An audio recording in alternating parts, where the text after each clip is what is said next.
This recent social media post from Washington's top diplomat warned of risks to U.S. economic and military support to Niger in the absence of a return to constitutional order.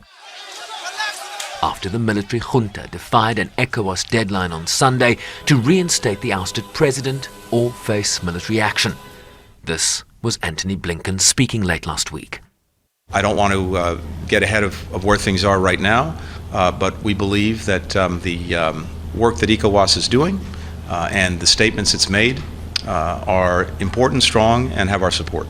We believe it is vitally important that what Ecowas has called for actually take effect, and that is the freeing of President Bazoum and a restoration of the constitutional order in Niger. And we support the efforts that Ecowas is making, including the pressure that it's exerting in order to achieve that result. Ecowas now says the bloc will hold an extraordinary summit to discuss Niger on Thursday in Nigeria's capital Abuja, following its tough stance after the region's 7th coup in 3 years. And after the Nigerian junta closed its airspace and vowed to defend the integrity of the country against what for now remains an unfulfilled threat by Ecowas, testing the bloc's credibility. Particularly given that the ruling juntas in Mali, Guinea and Burkina Faso, 3 countries already suspended by Ecowas in the aftermath of coups there, promised to come to Niger's defense. As the UN maintains its support for the sub-regional organization's posture. The decision of use force if necessary, it's not a UN decision, it's a Ecowas decision.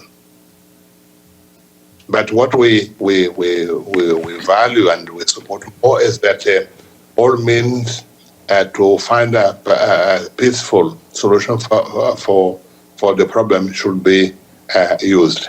But recognize also that Ecowas has the right to take other measures if they feel fit. We are supporting Ecowas because our role is precisely that, and not be but we are not engaged on any negotiations so far. But we are fully supporting all efforts to restore democratic order in that country.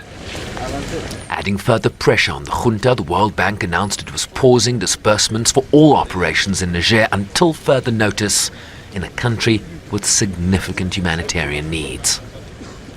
The unfolding crisis, if not addressed, will exacerbate the deteriorating security situation in the region.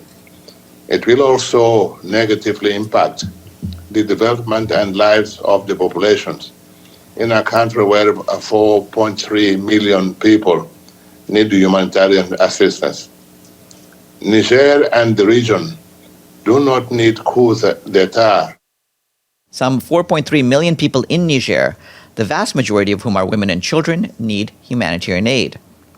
OCHA stresses that all parties must continue to respect humanitarian principles and allow for unhindered access for humanitarian workers to all people in need across the country. A region teetering on the brink, and a lack of regional consensus that might, against expectations, see the status quo entrenched. Sherwin Bryceby's SABC News, New York.